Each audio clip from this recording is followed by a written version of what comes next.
Exercise 10.5 का question number 2 देखते हैं। सेकंड क्वेश्चन में आपको दिया है a chord of a circle is equal to the radius of the circle. Find the angle subtended by the chord at a point on the minor arc and also at a point on the major arc. देखो, इस question के लिए कोई diagram आपको नहीं दिया गया है, डायग्राम आपको खुद को कंस्ट्रक्ट करना है। कंस्ट्रक्ट कैसे करेंगे? एक सर्कल है, क्वेश्चन में बोल रहा है एक सर्कल है। अब उस सर्कल का जो भी रेडियस है, उस रेडियस के लेंथ का एक कॉर्ड है उसी सर्कल में, और आपको ये फाइंड आउट करना है कि जो एंगल सबटेंड होगा माइनर आर्क में और मेजर आर्क में, वो दोनों एंगल, ठीक है, उस कॉर्ड से या फिर उस आर्क से माइनर आर्क से भी एक एंगल सबटेंड होगा सर्कल के किसी पॉइंट पे, और मेजर आर्क पे भी एक एंगल फॉर्म होगा, एक पॉइंट रहेगा, वहां पर एंगल सबटेंड होगा। उन दोनों का एंगल आपको फाइंड आउट करना है। ठीक है, जो मैं बोल रहा हूं वो मैं आपको व्हाइट बोर्ड में जब डायग्राम बना के समझाऊंगा तब ज्यादा अच्छे से समझ में आएगा। तो चलिए व्हाइट बोर्ड की तरफ चलते हैं और इस क्वेश्चन को सॉल्व करते हैं।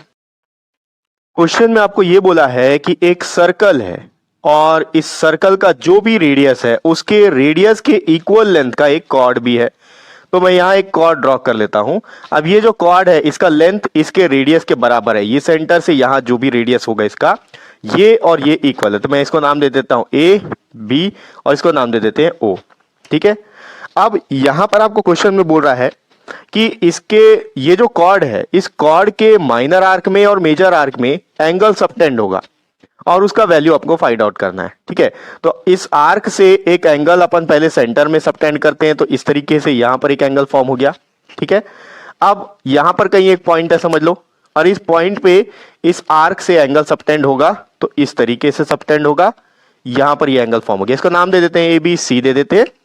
और ये था मेजर आर्क। ठीक है, मेजर आर्क वो आर्क होता है जो बड़ा होता है, और ये वाला जो आर्क है ये माइनर आर्क है। तो यहां पर भी एक एंगल सबटेंड हो रहा है। ठीक है, तो यहां पर मैं समझ लो ये इस तरीके से बना देता हूं। ठीक है, यहां स्पेस कम है, छोटा हो गया इसलिए आपको नहीं दिख रहा होगा। तो ये पॉइंट है और यहां पर एंगल सबटेंड हो रहा है ये इस माइनर आर्क में, इस कॉर्ड के नीचे में। ठीक है, और इसको नाम दे देते हैं डी। आपको फाइंड आउट करना है कि एंगल डी और एंगल सी का मेजरमेंट कितना है। ठीक है, तो इसको कैसे सॉल्व करेंगे? देखो, यहां पर हम लोग को दो थ्योरम यूज करना पड़ेगा। पहले हम लोग वो वाला थ्योरम यूज करेंगे जिसमें से हम लोग ये फाइंड आउट कर सकते हैं कि इसका मेजरमेंट क्या है। अगर इसका मेजरमेंट पता चल गया तो फिर अपन इसका भी फाइंड आउट इजीली कर सकते हैं। ठीक है, तो यहां पर देखो ए बी और ओ ए इक्वल है, ये क्वेश्चन में आपको बता दिया है। तो ओ ए क्या है? इस सर्कल का रेडियस है। तो अगर ओ ए रेडियस है तो ओ बी भी तो रेडियस है। तो देखो ओ ए बी के इक्वल है और यहां पर ओ ए जो है ओ बी के भी इक्वल है। इसका मतलब ओ ए बी और बी ओ ये तीनों आपस में इक्वल हो गए। तो मैं यहां लिख लेता हूं O A is equals to A B is equals to O B. ठीक है, ये तीनों साइड्स आपस में इक्वल है। देयरफॉर अगर किसी ट्राइंगल के तीनों साइड्स आपस में इक्वल होते हैं तो उस ट्राइंगल को हम लोग इक्विलैटरल ट्राइंगल बोलते हैं। तो मैं बोल सकता हूं कि ए ओ बी जो है, triangle A O B is an equilateral triangle.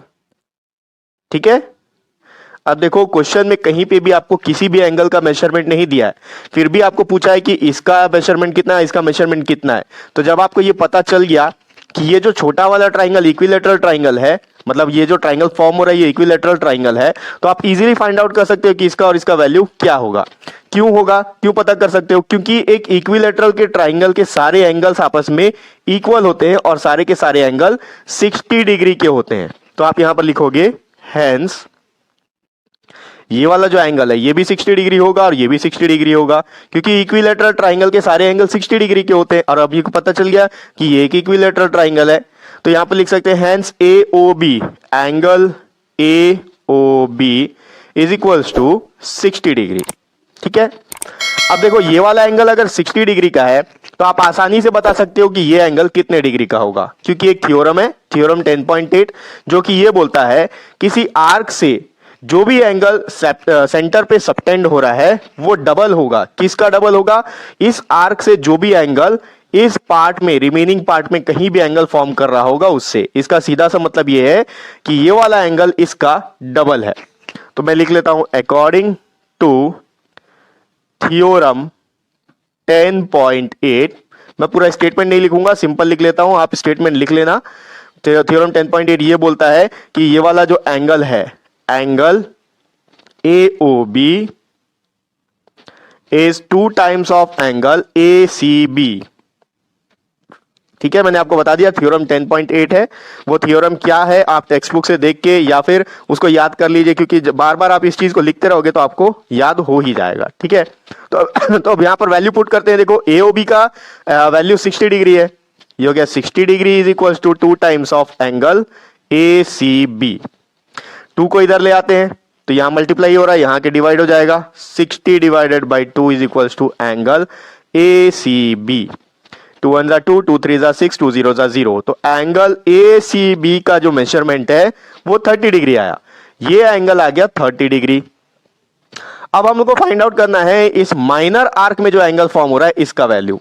तो देखो ये जो थ्योरम 10.8 है, ये थ्योरम 10.8 क्या बोलता है कि जो आर्क है, इस आर्क से जो एंगल सेंटर पे सबटेंड हो रहा है वो डबल सिर्फ उसी एंगल का हो सकता है जो कि इस आर्क के मेजर आर्क में कहीं पर कोई एंगल बन रहा हो, यानी कि रिमेनिंग पार्ट में। इस आर्क को छोड़ दो आप, इस आर्क को छोड़ के यहां पर कहीं पे भी एंगल फॉर्म होगा, यहां से लेकर यहां तक, तो उसका डबल होगा ये सेंटर वाला एंगल।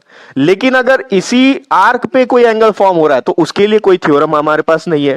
तो यहां पर क्या करेंगे, यहां पर थ्योरम 10.11 यूज करेंगे। थ्योरम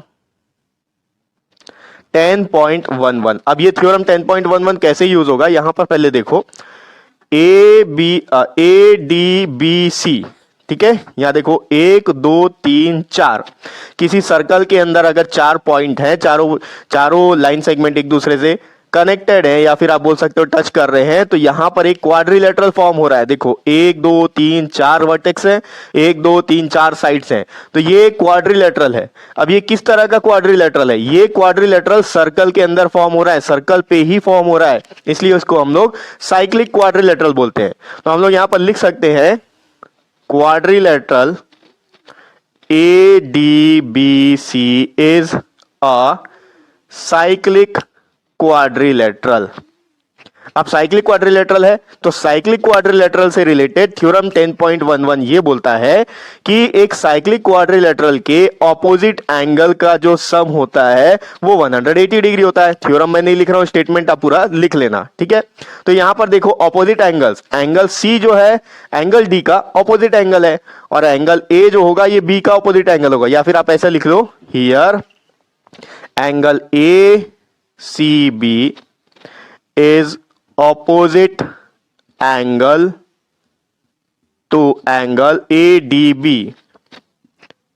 ठीक है, तो इन दोनों का जो सम है वो 180 डिग्री होगा। Therefore angle ACB plus angle ADB is equals to 180 degree. ठीक है, स्टेटमेंट आप यहां जरूर लिखना कि एक साइक्लिक क्वाड्रिलेटरल में उसके ऑपोजिट एंगल्स का जो सम होता है 180 डिग्री होता है। ये एक थ्योरम है, थ्योरम 10.11।